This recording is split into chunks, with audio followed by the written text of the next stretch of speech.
Diabetes has long been characterized as a chronic, progressive condition requiring lifelong management. For decades, patients diagnosed with diabetes were told they would need to take medication indefinitely and that the condition would likely worsen over time. However, recent research and clinical experiences have begun to challenge this traditional view. The question of whether diabetes can be reversed has moved from the fringes of medical discourse to become a legitimate area of scientific inquiry and clinical practice. This article explores the current understanding of diabetes reversibility, examining the evidence, mechanisms, and practical considerations involved in potentially reversing different types of diabetes. Understanding diabetes, beyond simple categories. Before discussing reversibility, it's important to understand that diabetes is not a single condition but a spectrum of metabolic disorders characterized by elevated blood glucose levels. The traditional classification into type 1 and type 2 diabetes, while useful, doesn't fully capture the complexity of the disease. Type 1 diabetes results from an autoimmune destruction of insulin-producing beta cells in the pancreas. Without these cells, the body cannot produce insulin, the hormone necessary for glucose metabolism. Type 2 diabetes, which accounts for about 90 to 95% of all diabetes cases, typically involves a combination of insulin resistance, where cells don't respond properly to insulin, and insufficient insulin production. Beyond these two main types, there's gestational diabetes, which occurs during pregnancy, latent autoimmune diabetes in adults, LADA, which shares features of both type 1 and type 2, and various forms of monogenic diabetes, caused by mutations in a single gene. Each type has different underlying mechanisms, which has important implications for potential reversibility. The meaning of reversal in diabetes. When discussing diabetes reversal, it's crucial to define what reversal actually means. Complete biological reversal would involve restoring normal glucose metabolism without any intervention, medication, careful diet, or otherwise. This is different from remission or effective management of the condition. The American Diabetes Association has proposed defining remission as maintaining normal blood glucose levels, A1C below 6.5%, for at least 3 months without diabetes medication. This provides a useful clinical benchmark, but it's important to note that achieving remission doesn't necessarily mean the underlying pathophysiological processes have been reversed. Some researchers prefer terms like diabetes remission or diabetes resolution over reversal, arguing that these more accurately describe what's happening on a physiological level. The fundamental mechanisms that cause diabetes may still be present, even if blood glucose levels have normalized without medication. Type 2 diabetes. The strongest evidence for reversibility. The most compelling evidence for diabetes reversibility exists for type 2 diabetes, particularly in its early stages. Several mechanisms appear to contribute to potential reversal. Weight loss and metabolic surgery. Significant weight loss has been shown to lead to type 2 diabetes remission in numerous studies. The DIRECT, Diabetes Remission Clinical Trial, study, published in 2017, demonstrated that intensive weight management through a low-calorie diet could lead to remission in a significant proportion of participants. After 1 year, 46% of participants achieved remission, with this figure rising to 73% among those who lost more than 10 kilograms. Bariatric surgery has also shown remarkable results. The STAMPEDE trial found that bariatric surgery led to diabetes remission in approximately 40% of patients after 5 years, compared to just 12% in the medication-only group. Importantly, these effects often occur rapidly, sometimes before significant weight loss, suggesting mechanisms beyond simple weight reduction. The twin cycle hypothesis and personal fat thresholds. Professor Roy Taylor's twin cycle hypothesis provides a compelling explanation for how type 2 diabetes develops and potentially reverses. According to this model, excess calories lead to fat accumulation in the liver, which increases insulin resistance and causes the pancreas to produce more insulin. Over time, this leads to fat accumulation in the pancreas itself, impairing beta cell function and insulin production. By substantially reducing caloric intake, this process can potentially be reversed, first reducing liver fat, then pancreatic fat, ultimately restoring beta cell function. This explains why rapid improvements in glucose metabolism can occur within days of caloric restriction, well before significant weight loss. An important concept related to this is the personal fat threshold, the idea that each individual has a different level of body fat at which they begin to experience metabolic dysfunction. This helps explain why some people develop type 2 diabetes at relatively lower weights, while others remain metabolically healthy despite obesity. Time factor and beta cell recovery. The duration of diabetes appears crucial to the possibility of reversal. Research suggests that in early type 2 diabetes, beta cell dysfunction may be largely functional rather than permanent. With appropriate intervention, these cells may recover their insulin-secreting capacity. However, after approximately 10 years of diabetes, beta cell loss becomes more significant and potentially irreversible. This time factor has important implications for clinical practice, suggesting that aggressive interventions soon after diagnosis might offer the best chance for remission. Thank you for watching. If you are finding this video helpful or enjoyable, I'd really appreciate it if you could hit the like button and subscribe to the channel. It helps support our content and ensures you won't miss future videos. Thanks for being part of our community. Type 1 diabetes, a more challenging case. Type 1 diabetes has traditionally been considered irreversible due to the autoimmune destruction of beta cells. However, even here, the picture is becoming more nuanced. Honeymoon phase and beta cell preservation. Many people with type 1 diabetes experience a honeymoon phase shortly after diagnosis, during which insulin requirements decrease temporarily. This suggests that some beta cell function remains and can potentially be preserved with early intervention.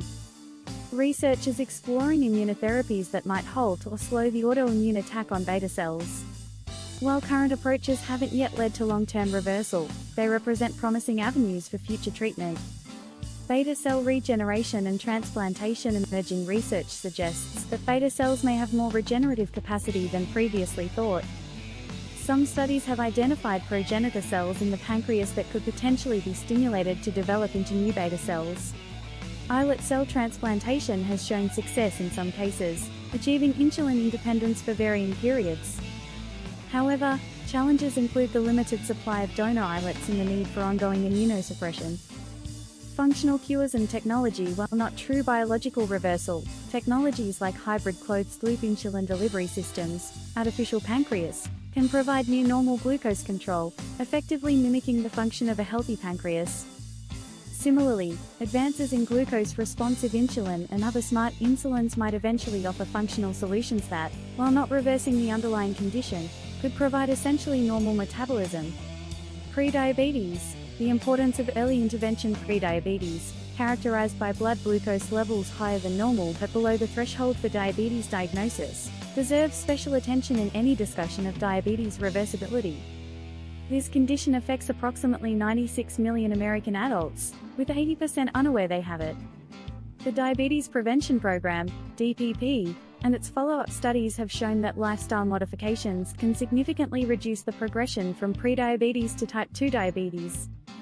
With intensive lifestyle changes, modest weight loss of 5 to 7% and regular physical activity, participants reduce their risk of developing diabetes by 58% compared to placebo, with effects persisting long-term. This suggests that intervening during the prediabetes stage offers perhaps the best opportunity for preventing diabetes altogether, essentially reversing the metabolic dysfunction before it progresses to clinical diabetes. Beyond blood glucose, addressing the whole metabolic syndrome. Diabetes doesn't exist in isolation. It's often part of a broader metabolic syndrome that includes hypertension, dyslipidemia, and central obesity. True reversal of diabetes should ideally address these related conditions as well. Interestingly, approaches that help reverse diabetes often improve these other aspects of metabolic health. For instance, the DIRECT trial found that along with diabetes remission, participants experienced improvements in blood pressure, lipid profiles, and quality of life. This holistic view of metabolic health underscores the importance of lifestyle-based approaches that target the underlying metabolic dysfunction rather than simply managing blood glucose. Practical approaches to potential reversal. Based on current evidence, several approaches show promise for diabetes reversal or remission: low-calorie diets and rapid weight loss. Following the DIRECT trial protocol, some clinical programs now offer very low-calorie diet interventions, typically 800 to 900 calories per day, for 8 to 12 weeks, followed by structured food reintroduction and weight maintenance support.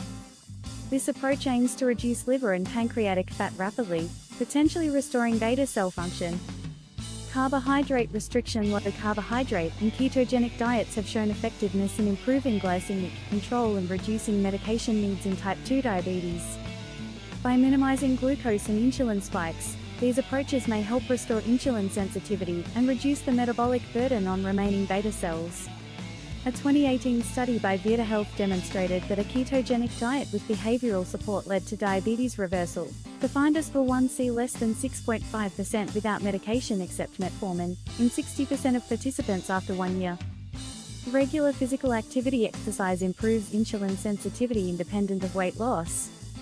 Both aerobic exercise and resistance training have been shown to improve glycemic control, with benefits occurring even after a single session.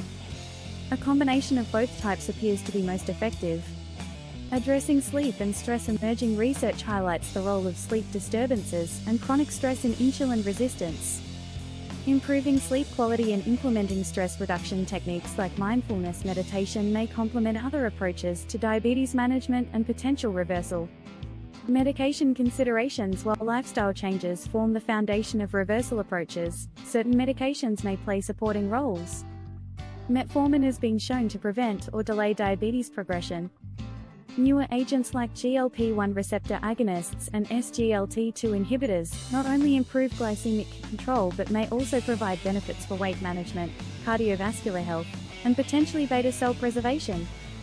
Challenges and considerations in diabetes reversal. Despite promising evidence, several challenges exist in implementing diabetes reversal approaches. Sustainability and relapse. Achieving temporary normalization of blood glucose is one thing, maintaining it long-term is another. The DIRECT trial's 2-year follow-up showed that some participants who initially achieved remission later relapsed. This highlights the importance of ongoing support and maintenance strategies.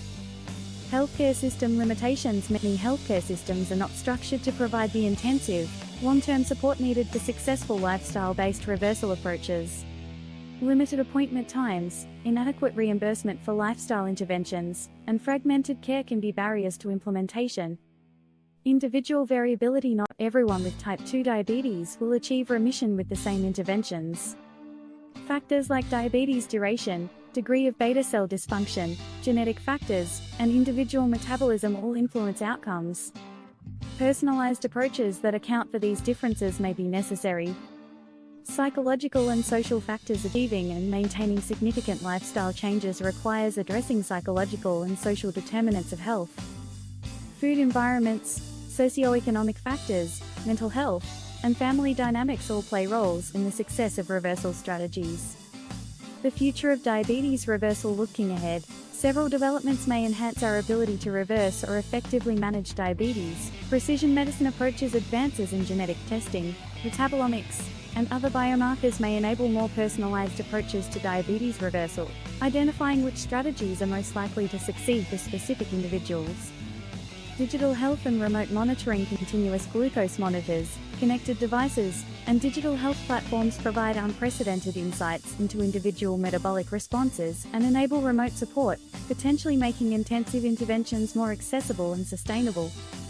Novel pharmaceutical and biological therapies. Research into targeted therapies for beta cell regeneration, immune modulation, and other biological approaches may eventually lead to more direct reversal strategies, particularly for type 1 diabetes.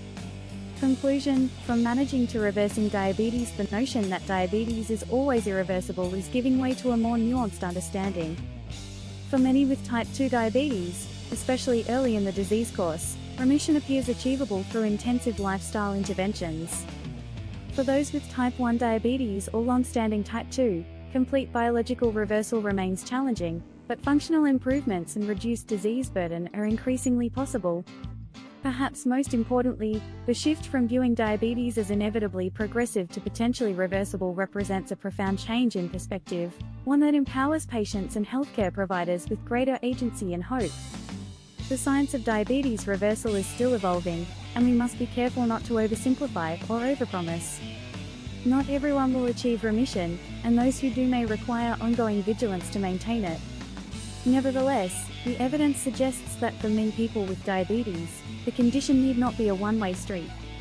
With appropriate intervention, determination, and support, the journey back toward metabolic health is increasingly possible. As research continues and clinical practices evolve, the question "is diabetes reversible?"